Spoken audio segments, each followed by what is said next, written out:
Welcome back to the morning show here on Arise News, where a discussion on how the Nigerian Senate carried out the screening of all 43 ministerial nominees of President Buhari. And I've gone further to confirm all. We are now being joined by Auwal Rafsanjani, political scientist and executive director, Civil Society Legislative Advocacy Center. Rafsanjani, welcome to the morning show. Thank you very much. Morning. Good morning. Good morning. Thank you very much for coming. Well, let's go straight to business. The president finally submitted a list of 43 ministerial nominees to the National Assembly. And for about 5 days, the Senate sat down and tried to screen those nominees. 23 of them were asked to take a bow and go for all kinds of reasons. And yesterday, the Senate decided to confirm all 43. So we assume that by now, we now have a cabinet in place. What we're expecting is just the designation of portfolios. But what's your assessment of what happened on the floor of the Senate in the screening process? Positive or negative? Well, thank you very much. I think what has happened during the confirmation or screening exercise in the Senate was simply Senate was acting on the situation that was not favorable to them, that was not also favorable to any legislative procedure, in the sense that the president should have sent along together with the names of nominees, their CV, and proposed portfolios. This will enable the Senate to do justice in terms of asking questions, seeking clarification based on track record of each nominee. But the inability for the senators to know where such nominee is likely going to be posted limited their ability to ask relevant questions that will enable them to confirm whether that person is capable, or has the ability to be able to man a particular ministry. That's number one. Second, Senate was working on the condition or in a situation whereby they didn't want to do anything that would sound offensive to the executive.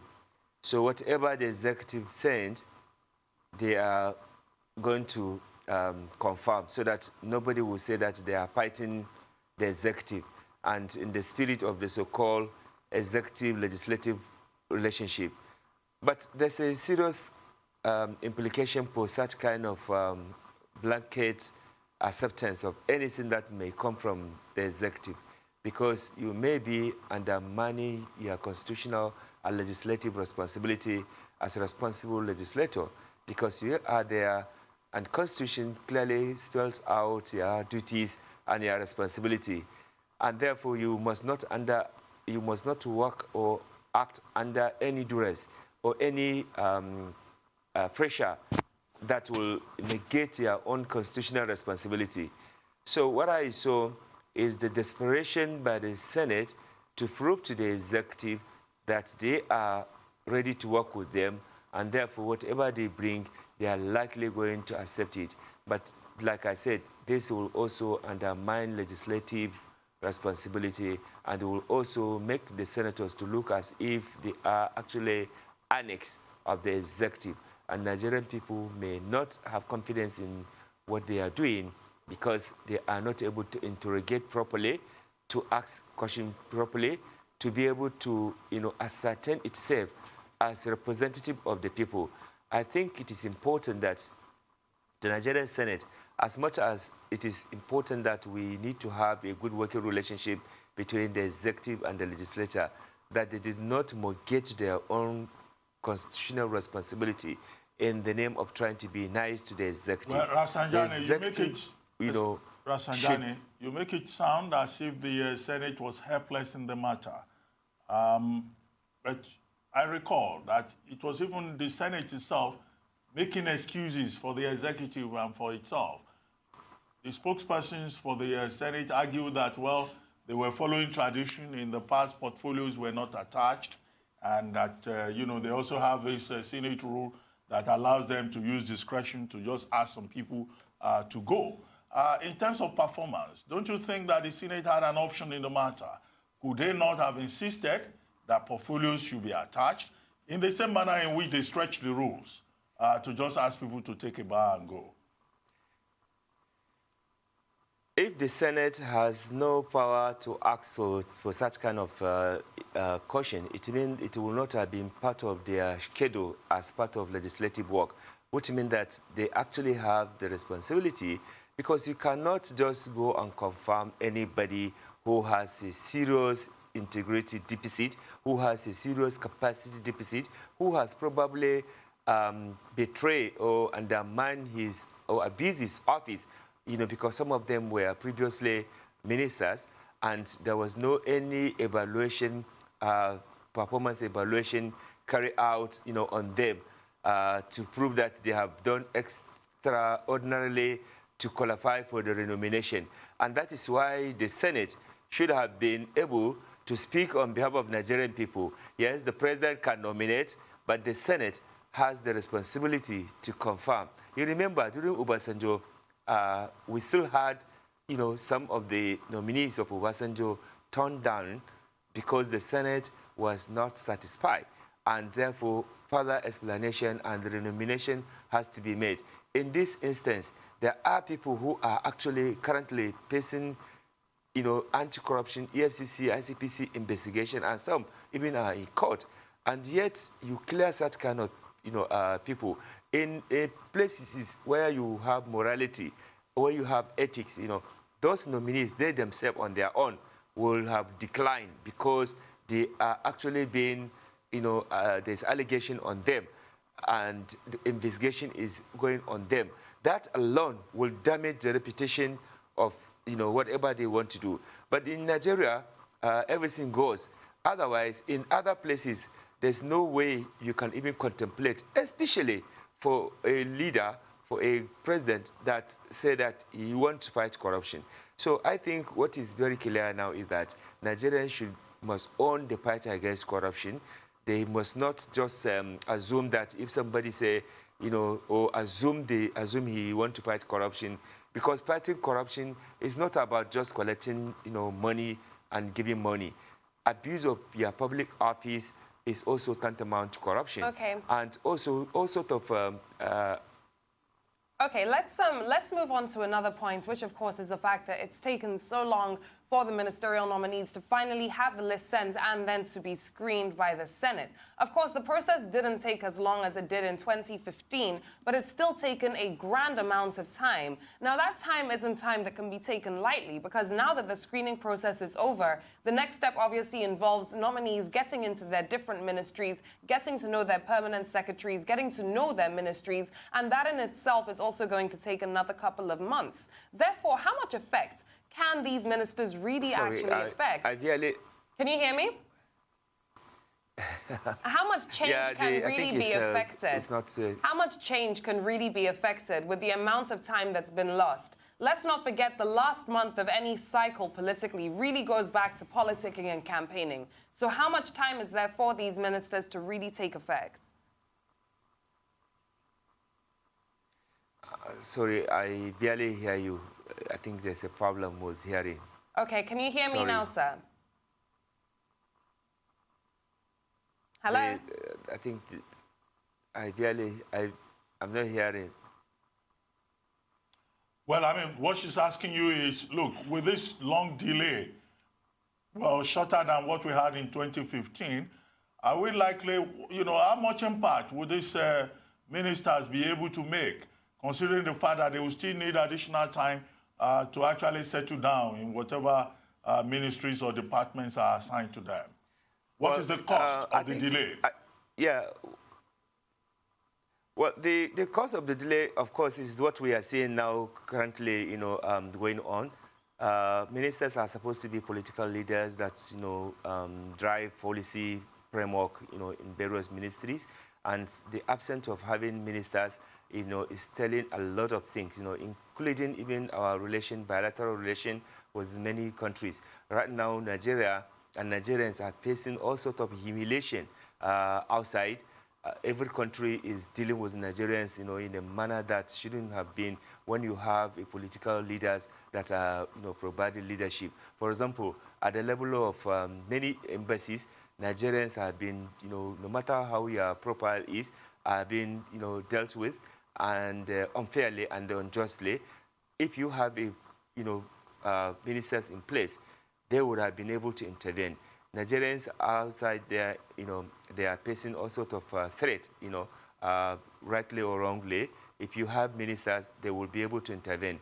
In terms of the economic, opportunity and even the investment, if you have ministers, they will be able to engage in productive bilateral that will result to, Nigeria either benefiting from the direct foreign investment or even managing our economy effectively. There are so many things that have actually not going on, as a result of, inability to have the cabinet in place. I think it is important that, we should learn from what other countries are doing. Other countries, even within Africa here, they don't take this long, to come up with leaders. In fact, as a matter of fact, as you are sworn in, you are already ready with your, cabinet, in place. But in Nigeria, for some reason, we are not learning from that, and that is really affecting governance. Of course, somebody will say, but you have permanent secretaries, but permanent secretaries are not political leaders. They are bureaucrats, and therefore it is important that Nigeria begin to learn, to be more, efficient and effective and timely in terms of ensuring that appropriate people are put in place. Like, for example, we have board and parastatal now, some of them that have not even been, put in place in the last tenure of Mr. President. Now, again, this time around, there are some of them that should have been actually, they should have been by now reappointed or, declare, their position vacant. That has not also been done. I think for smooth governing of government, it is important that... Rafsanjani, we need to take a short break now, and then we'll return. Please stay with us. Stay tuned. Welcome back to the morning show here on Arise News. Still with us is Auwal Rafsanjani, political scientist and executive director, Civil Society Legislative Advocacy Center in Nigeria. He's been looking at the emergence of ministerial nominees and the screening process by the Senate of the Federal Republic of Nigeria. Well, Ifeni. Yes. Now, Mr. Rafsanjani, the Senate President, Ahmed Lawan, at the tail end of that exercise yesterday, tried to put some gloss over the exercise, some shine. And he said that what we have just said is a new bipartisan spirit because both parties, the main party, the ruling party, and the main opposition, they seem to be on the same page when it comes to take a bow. Is there any positive we can take from this, that both the ruling party and the main opposition seem to be working in tandem? Is there any positive we can take away from this going forward?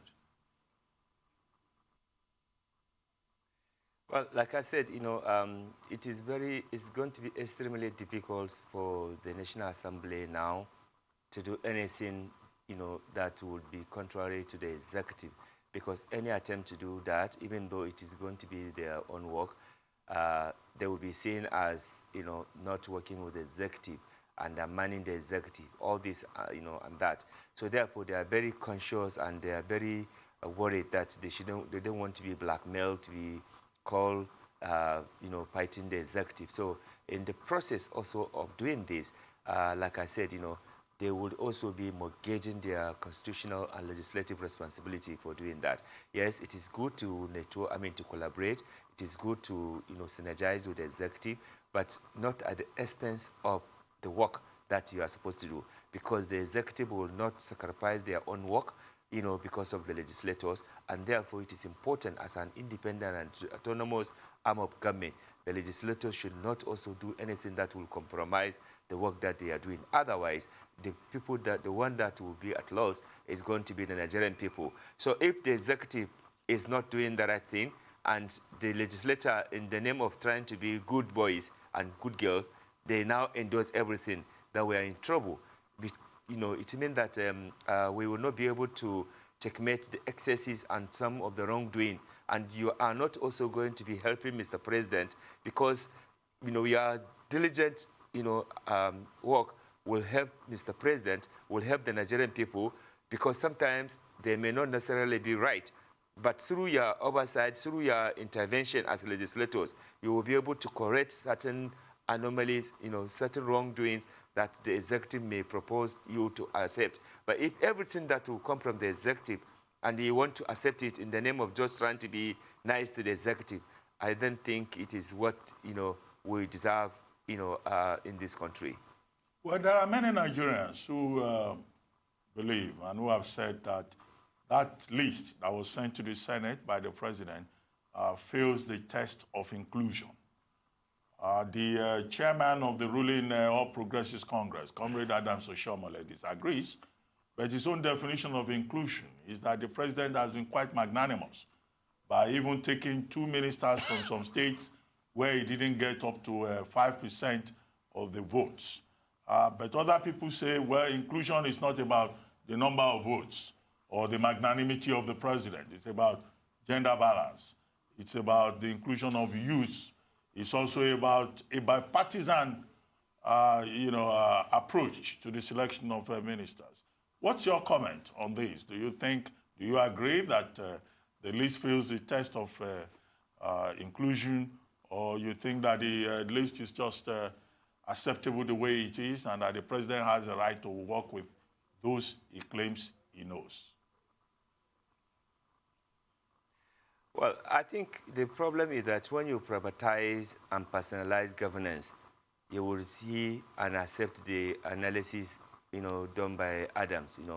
People like Adams, who if today they move to another, party, they will justify everything. So I don't think Nigerians even want to take them serious. Look, this election was a very contentious election. And for the fact that, over 60%, over 60% to 70% of the political parties even endorsed Mr. President, supporting him for his election, that is enough to look for at least a little percentage from the political parties that have also supported Mr. President for his election, for his re-election, to say, look, let's have a, government of inclusiveness. But that didn't happen. So I think, when you are talking about inclusiveness, it's not about taking, 2 slots, from states and not, doing that. It is also about bringing in people who are not necessarily even from your own political parties, but they have actually supported you. That is one. 2, you also have, some presidential aspirants that, in all honesty, were very good, material that can help, contribute for the nation building in this country.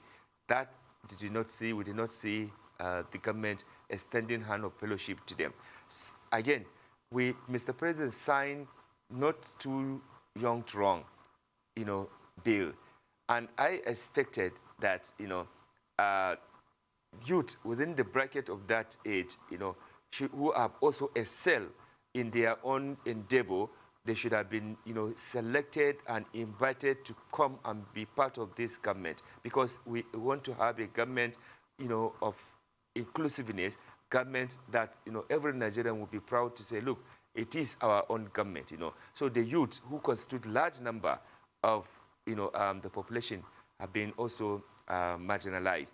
Women, though we have some few women in there, but the contribution of many women to the success of this Mr. President election, is such that the number we see here does not actually represent the number of the contribution, that, these women have actually giving their support to Mr. President. So I expected that should have been done.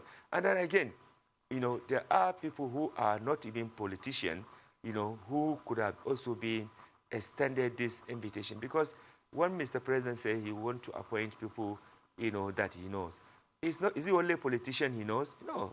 Before Mr. President became a politician, he had interacted, and worked with so many segments in the society. And he should have actually, from the private sector, from the non-state actors, he could also extend a hand of fellowship. So I think, what has happened is that they've decided to do what they want to do. We have to live with what we have. The only thing is that we, as civil society, as media, as Nigerian people, we must continue to demand for responsible governance, for accountability, for efficiency in government. Otherwise, if we all keep quiet and get upset with what we are witnessing or what some of these politicians are talking about, we will lose it and we will continue to be embarrassed locally and globally. As I speak to you now, the image of Nigeria is terribly deteriorating. Some people have even gone out of Nigeria to come do all sorts of campaign of calumny. And the government's inability to even go and counter and provide a balanced narrative on what is going on is affecting the integrity of everybody in this country. So you can see that where we need to have more skillful, more responsible, more qualified people that can speak out and present the true situation about Nigeria and also bring innovation to the governance that will culminate in good governance. Not people that will come and be insulting people because you raise a contrary view. I have seen in that list, there are some people who are totally intolerant, who may even go physically. So I think Mr. President needs to also, tell them that act of governance is not about insulting people, it's not about abusing people. As a Democrat, as democracy in Nigeria, we are practicing, allows Nigerians to exercise their freedom to speak, within the confines of our law. So, sorry, just before we run out of time, sir, we only have a couple minutes left. Another question that we'd like to ask is about the number of ministerial nominees as well. What do you think about the fact that the president nominated 43 ministers for the different ministries? Do you think this number was too large, or do you think he did us a better job by increasing the number of ministerial nominees? What actually shocked me was that Mr. President talked about reduction on, cost of governance. And for me, in my own opinion, really, what is required is each state should produce one minister per state, okay? Why must you have, those extra, amounting to 40-something, ministers? I think once you satisfy the required constitutional provision, you can actually streamline even some of these ministries. In other countries, you don't have this large number of ministers, and that is why we are wasting resources that would have gone to really deal with issues of governance. You are now wasting it, paying allowances, paying salary, paying all sorts of things. I think, I expected Mr. President as a change person, as he claimed, he should have actually reduced the number of the nominees to limit it to only the required constitutional provision. Otherwise, if you continue to do this, tomorrow we may even end up having maybe thank you very much, 60, Rafsanjani. Thank you ministers. very much. Your point is already well made. Thank you very much for coming to the morning show.